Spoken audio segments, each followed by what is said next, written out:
already known about them, just a more responsive by the books team, but very, very solid game plan overall.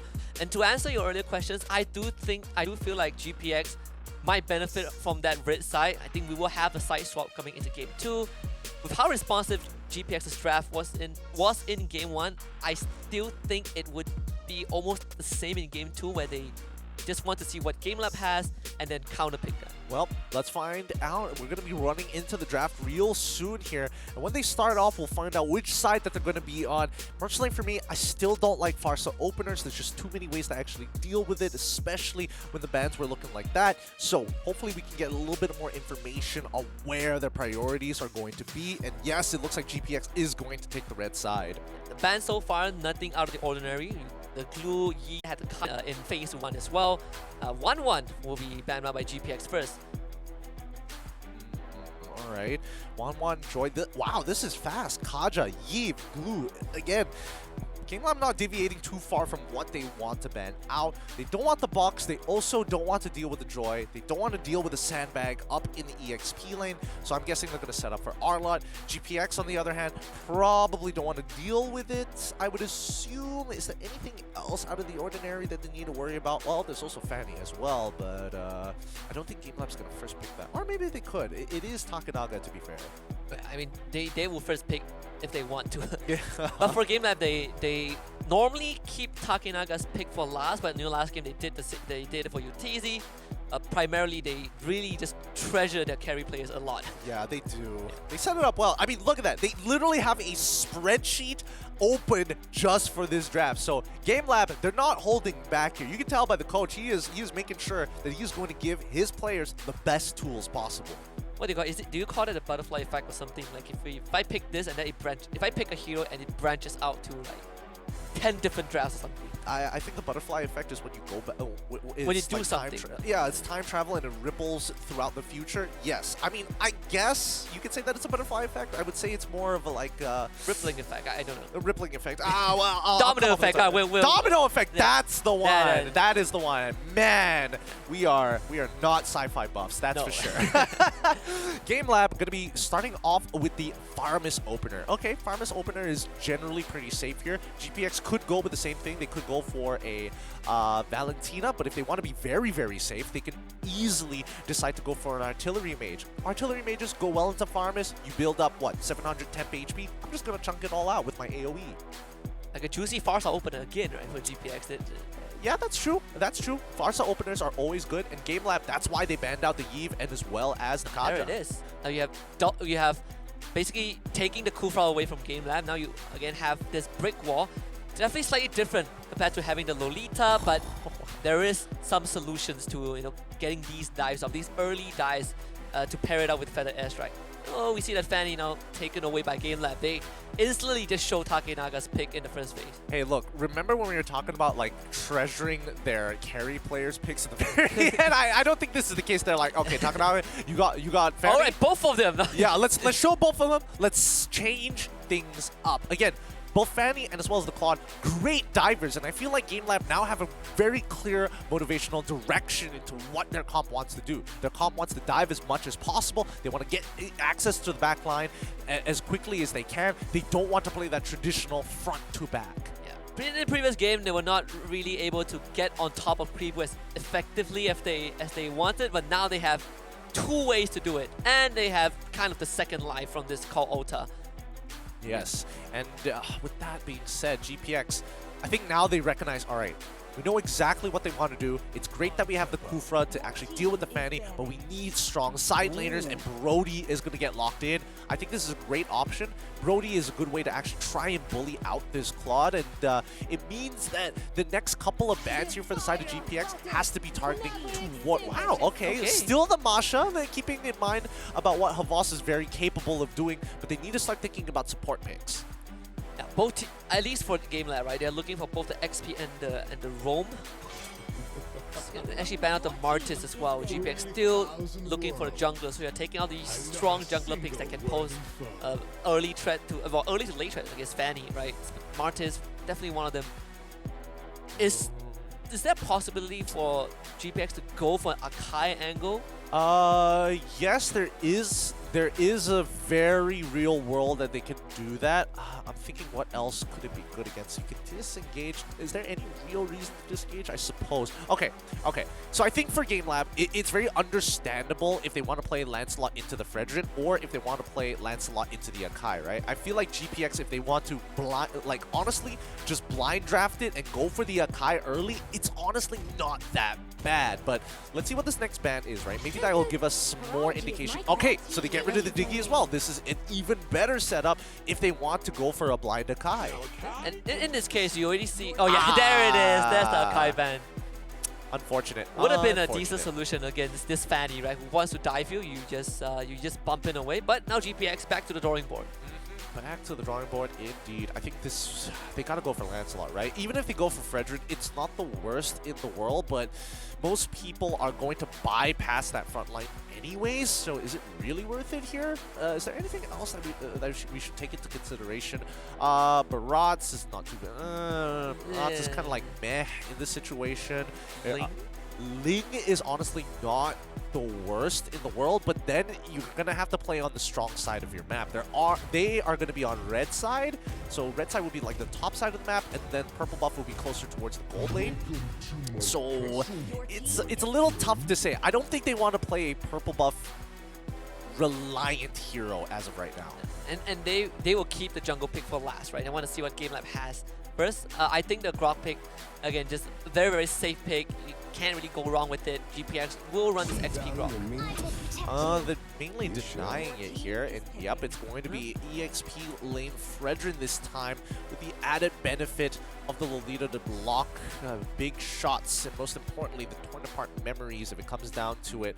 Pretty difficult lineup to actually get past from the side of GameLab. They have clean disengage, clean re-engages, good ways to start peeling for the backline, and their very big option of just diving forward instead of playing the traditional front to back. GPX, on the other hand, like, they've got disengage, they've got re-engage, and I think the biggest problem is that their early game is very heavily dependent on the individual side lanes. And another concern is that will GPX run out of damage, especially when you have a call Altar, right? GameLab can sit on top of you. Does GPX have enough of that output to blow through GameLab twice? I think even better, GPX are willing to sacrifice members just to time out the call Altar before they look for the re-engagement. Because if we're talking about Feathered Airstrike, like yes, Feathered Airstrike is going to have more than enough damage to cut through the temp HP, but the hardest part is to be able to secure the kills after the call Altar. So instead of using Feathered Airstrike, you could technically be throwing bodies, you technically could be using Wild Charge, any strong AoE, arguably even Lancelot might be able to make a play. It's going to be a very, very exciting game number 2. GameLab got game 1, but definitely not the super convincing manner that we saw from back then. If GPX have had a taste of drawing a bit of blood from GameLab, this could be a chance for us to finally see GameLab drop a game. But no, GPX, they will have to do it. All right, let's roll right into the land of Dawn. GameLab on the blue side and GPX on the red side. I'm very curious to how this early game is going to go, especially for Ray and Takenaga, because both of them have very similar roles, right? Their compositions are designed to play against very polar opposites, right? But the only similarities are going to be in their junglers into how they play that early game, right? And Fanny has a significant advantage here when it comes down to damage. And I was also just about to ask if this is a case where you want both junglers to kind of get the snowball rolling. Of course, definitely. You definitely want the snowball to be running. Looks like as I was calling for a pause here for the side of GPX. No, hopefully it's not the same situation as Euphoria, but luckily First Blood hasn't been given over at all. And speaking of which, we have to talk about Watt's particular position, right? Because on this Brody into the Claude matchup, he needs to not only win the lane, but he needs to start building up momentum. And the only way he's going to do that is by cracking down on that gold shield and try to break the tower as soon as possible and get the tempo moving forward. This way, and he also needs a lot of help from Fellow QT, right? Yes. And we expect a lot more of that tunnel vision on that bottom side. Definitely. Like with Claude, technically, Claude isn't necessarily that strong in the earlier stages of the game. Yes, he needs 2 items, Demon Hunter Sword plus Golden Staff, to get the relevant damage needed. Then he can start thinking about taking out towers. Unless he catches Brody off at a good time, then it's a different story. But the situation that plays hundreds, thousands of times in professional games. They focus down on the gold lane, get that early tower break, swap lanes instantaneously, and then let mid lane kind of fluctuate back and forth. And you kind of just bleed out the clock, right? Exactly. That's the main idea. And I don't know whether they're actually capable of doing that, considering that the mid lane matchup is Farmus into Farsa with a Kufra and Lolita, so they have very even wave clear. And in game 1, we saw Kufra against Lolita as well, and that's and what happened was both roamers started matching each other, right? I think this is something that maybe GameLab will also be looking for in game 2. Well, I think the only exception here is the fact that Grok clears faster than Havas on this Frederick, right? So there is a potential that Grok might be able to get early rotation, swoop down into the mid lane, and make something happen, and then move all their resources down at an off timing. That's some of the options that GPX actually has. And right off the bat, Fredo QT's really thinking about potential dive, but his friend Kribu just not in position to do so. Takenaga going for the invade. Kribu actually showing up to secure the camp for Frey, making sure that he hits that level 4, but that leaves Fredo QT a bit vulnerable. Pull back by Shadow Stampede. No kills yet. I like the idea that GPX had. Instead of going for the typical play of, oh, we're going to rotate down to the gold lane, no, they send Karibo up to the top side, knowing that they have an advantage because technically Havas isn't a real hero until he hits level 4. And even then, he would also need to build out the combo points, right? Frederick without items, no, kind of okay. Kind of meh. Yeah. He's great in the 1v1, but as soon as you add another person, the odds of you actually 2v1ing, especially when you just hit level 4, pretty low unless you're a jungler or have some type of advantage. But now, the first turtle is up, and now let's see how they play this out. Dokman, he is leaving. He sees Fredo QT in the mid lane, and they are moving towards that turtle as quickly as possible. And it just happens to be GPX strong side, right? You have Fredo QT there as well. People also around. Instantly use the Feather Airstrike, and that's just a full combo. Again, Havas at level 4 can't do much against all these crowd control. Beautifully done. I mean, Havas happens to be collateral in this case. They were looking for Takenaga. Oh, Takenaga shows up instantly, having his cables cancelled. They use the call altar. Aizawa keeping his friend alive. Ziri also able to get away with the flicker, but Fredo QT is still around. Ray bringing that turtle down to pretty low health. Takenaga wants to contest, but they just force him away. The wall is dead from Ziri. Easy retribution secured for GPX. And this is the main problem with Fanny. She only has a limited number of cables, and especially when you have that purple buff, yes, it charges up back fast, but you know you can punish. Gone on. Fredo QT almost in range for the pickup. Again, GPX. It's a way better start compared to game 1. I gotta stop calling Kribo Karibro. It rolls off the tongue very easily. Coming engage onto Aizawa, Shadow Stampede pulling 2 back. Ray actually dodges the Numenon Blast. And actually find the kill onto Farmus eventually. Huh? Did he? But what? Wow. Oh, because he has bloody retribution. Okay, fair enough. I'll give it to him. I was wondering how in the world did he like retribution like really late, but the dot damage coming out from the bloody retribution was more than enough. And in this case, now this is where they have that pressure. Oh, they managed to get a kill. Instantly, you see the response coming out from GameLab to be like, okay, we have to protect our bottom side as quickly as possible. Yeah, was doing a good job. Actually trading out against Ziri. In this case, gonna force that recall from the Grok. Compared to game 1, Havas was having a great time uncontested. But Dokman, now they know where he is. It's gonna pin him into a wall. Ooh. The call altar coming in just in time. They broke through the 10 HP, but Ray is not done just yet. Numenon Blast didn't even get unleashed. It wasn't able to get it off in time. But with that being said, you can see that the rest of the GPX members are rotating here, and they are catching GameLab off rotations, right? They have adjusted a little bit, but I'm expecting that GameLab are starting to recognize that this river has been generally very dangerous for them to actually cross on over, especially if you are Dokman. Ray, yeah, he's fine. He's fine to Lancelot. But, finally for GPX. That was an eagle flicker. It's like, I'm not scared of you. I'm gonna face my fears. But for the boss side, they finally forced the Claude away from the turret, start chipping away at the shields. Just like you said, that's what GPX needed to do. Been doing actually more than enough, right? The entire bulk of the shield has been chipped away. Exactly. And honestly, if it wasn't for Dokman and the Guardian's Bulwark, that tower would have basically been destroyed, right? And for this, GPX, they don't mind giving up this turtle because they are basically playing their plan. And even if the turtle happens to be... And again, look at bot side. Like, Claude is like, well, I guess this lane is not mine anymore. I mean, there's nothing you can really do about this, but expect GPX now. They've got the bottom tier 1. This is great. Now they're going to... Oh, wow. Flicker, wow charge. Dortmund instantly forced right back. Her voice is coming from the side. Doesn't get the knockup though. And Fredo QT, he is so deep in enemy lines. Her voice the only person left in front. Dortmund even throw out the Numenor Blast. Fredo QT is going to flicker away. Turtle going over to the side of Ray. Her voice barely making his way out. The wall doesn't really clip him enough. But Aziri, he's going to try and force Havas away. Oh, Almost killing him. Havas! If he didn't use his top to get the extra stats, he would have died there. I don't know how he just trusted he wouldn't die. The plus 20 defense. That's more than enough. Oh my goodness, that's frustrating. That's frustrating to see. I'd be fuming if I was Ziri. Better QT, Manny getting away. Oh, Takenaga tries to dive right in, but that's not how it works. It doesn't work like that, and unfortunately, Purple Buff has been stolen away from GameLab, and this is when GPX are turned up online. They got the tier 1s, the mid-tier 1 is still available, and that's probably going to be the main contention point, but GameLab, they're not going to let it go that easily, right? And unfortunately, it's going to be up to Ziri to split push and pull attention to himself, so hopefully they're able to do that. In the meantime, GameLab, on the other hand, they have to keep their eyes out for Kribo. Found Havas, pinned him into the wall, all the damage is there, and the flicker forward, Numenor Blast actually hitting onto Watt, but there's no follow-up. Watt, he's just gonna dish out damage. They have the Feather Airstrike, on upon memory already used. Dortmund very low. Predator QT, he's just gonna come in right onto it. His teammates trying to catch up, but Ray will be able to finish the job. GPX basically just doing the GameLab on GameLab. Oh man, Aizawa, there was a moment in his mind where it's like, do I block this? Nah, I shouldn't.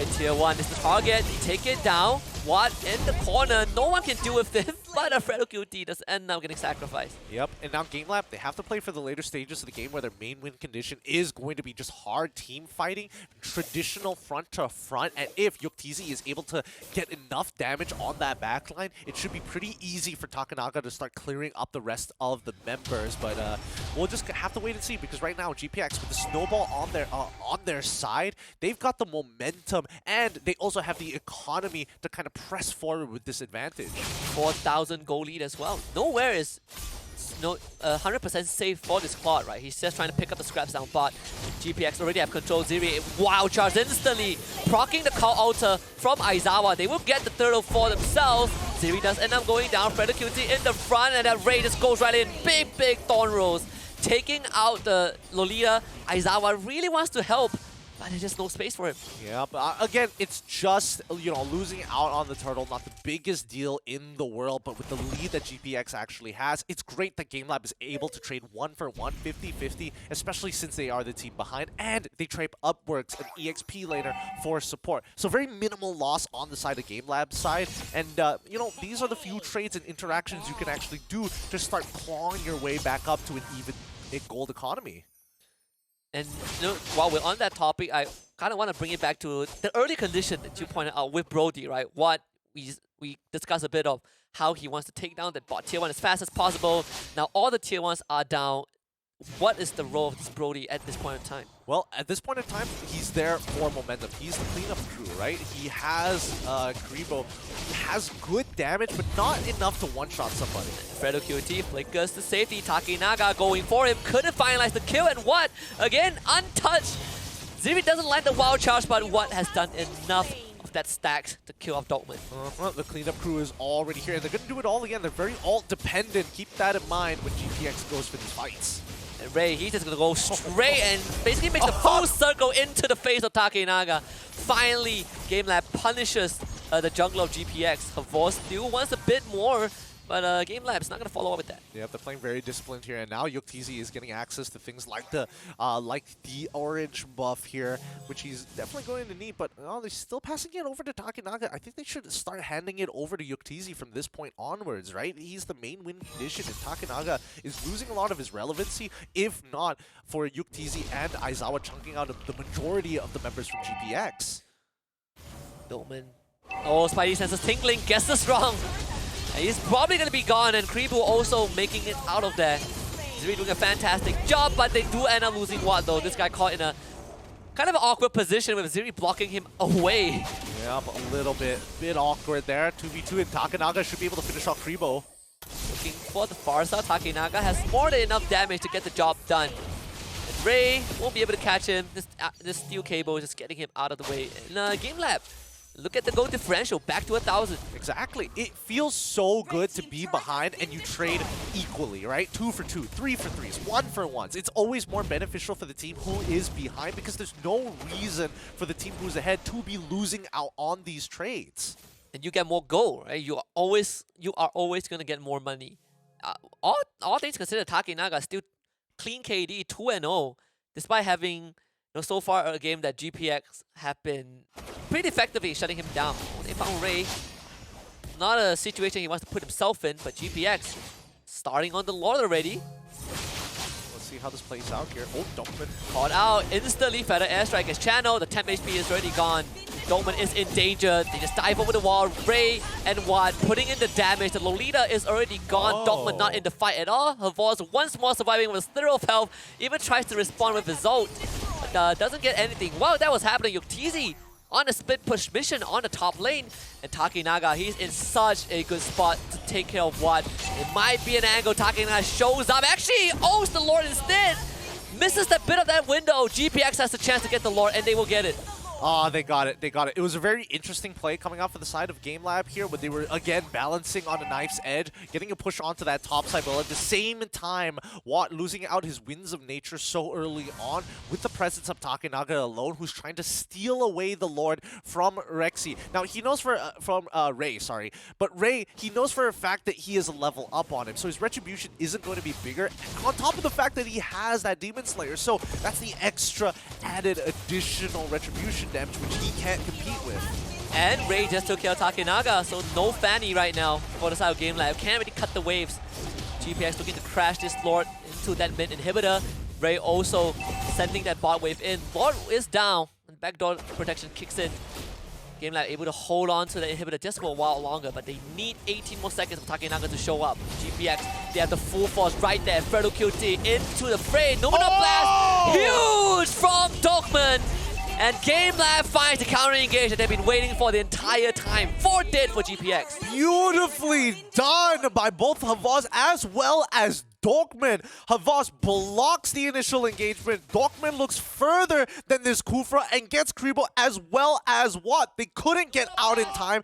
Kribo actually has the flicker and should have flickered early. He just wasn't ready for Dokman to release it so soon for that counter engage. And now look at that gold lead. It's basically non-existent. They've equalized the score.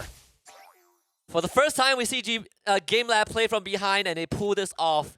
A high ground defense. They did lose that inhibitor. That's the silver lining for GPX. But aside from that, GPX have lost every single lead they've gotten themselves. Fredo QT needs to force an engage. Does find Yuktizi and Havos, and Havos is their best target right now. Yuktizi waiting for an opportunity. He's stacking up his passive. He can go and unleash. Instantly dances onto GPX and gets blown up by Watt. But Takinaga coming in for the cleanup. Picks up 2 in an instant.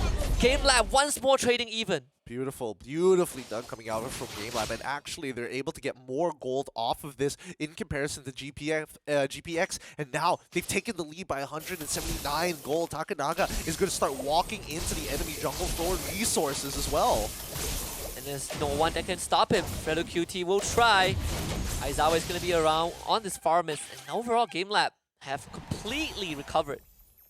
Oh, okay, looking at the damage leaderboard, Yuktizi and Aizawa are doing a phenomenal job, right? Like, GPX are clumping up way too much. They need to start thinking about the spacing between each of those heroes because, again, if we're talking about, like, the Ghostbusters coming in from Aizawa, it splits off to deal more damage the more people are in the area. So, keep in mind, when you are looking for angles here, you gotta make sure that you're spread out just wide enough so that maybe 1 or 2 people get hit, but not everybody at the same time.